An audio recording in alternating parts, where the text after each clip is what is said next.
this on? Yep. I always have to do this. There we go. Good afternoon, everyone, and welcome to the, how many is this now? The 10th, how wonderful is that? 10th installation ceremony for Kappa Mu Epsilon, which is the National Honor Society for Mathematicians, and St. Joseph's College is very proud to host the Omicron chapter, and we are here to celebrate and to honor our students who have been selected to be inducted as new members. It's a great day at St. Joseph's, even though it's not a great day outdoors.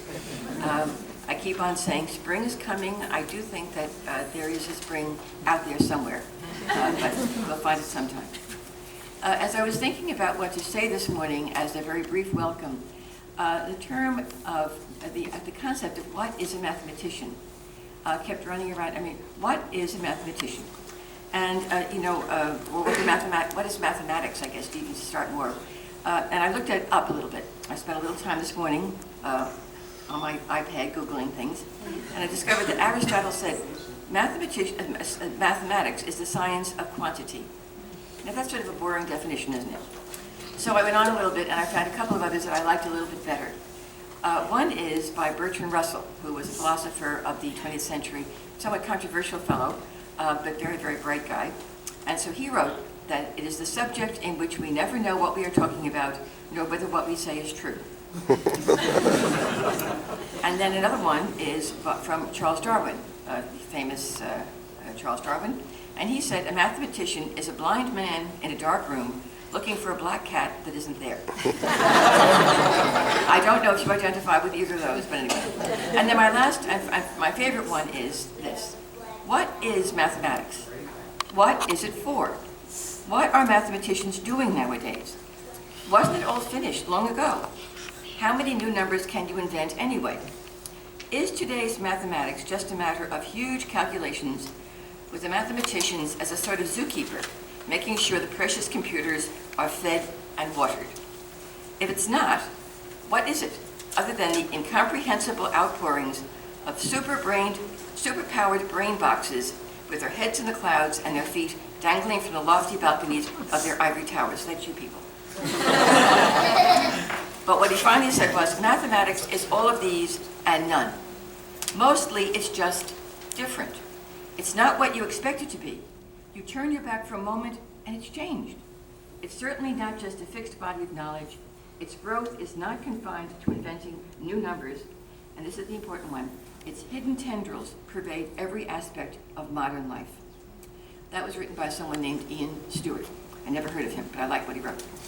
So for about 2,000 years or more, mathematics has been a very important part of the human effort to search for understanding.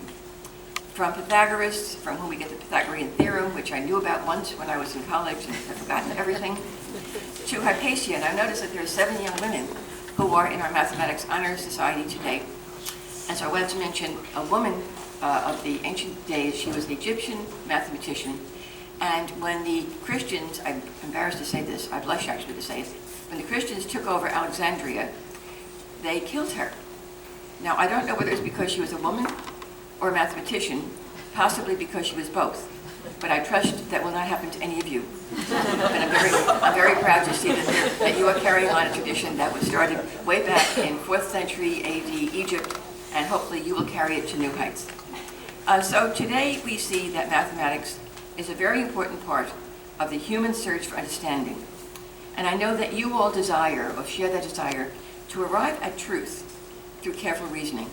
And I know that your faculty members have really helped you to develop the skills to build on the gifts and talents, of course, that you received from your parents, but to develop those skills and talents through rigorous coursework, through constant mentoring, through careful supervision of your thinking. And so that we know now that applied mathematics is really at the heart of everything we do. And it's kind of, in my imagination, it's kind of like the roots and trunk of a great tree that's constantly spreading forth new twigs and new limbs and new leaves. And it's all around us. Mathematics is completely around us. We are so indebted to it, and so therefore indebted to mathematicians. So today I applaud you and I thank you for what you have done to date. I encourage you to continue to work very, very hard. You know, our country is a little bit behind in some of the mathematical and scientific enterprises throughout the world.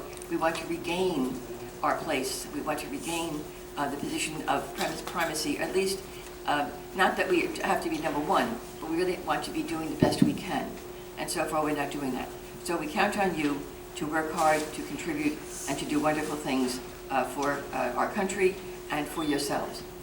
And so with that, I just will now introduce the wonderful people who are up here, who are really in many ways responsible for the wonderful people who are sitting back here. And I'm going to introduce them in the order in which they are seated. I am Sister Elizabeth. I forgot to say that in case you didn't know. The Executive Dean, Dr. Christopher Frost, will be addressing a little bit later. Professor Victoria Hung is the chair of the department. Then we have the corresponding secretary of the chapter, Dr. Elena Reiser.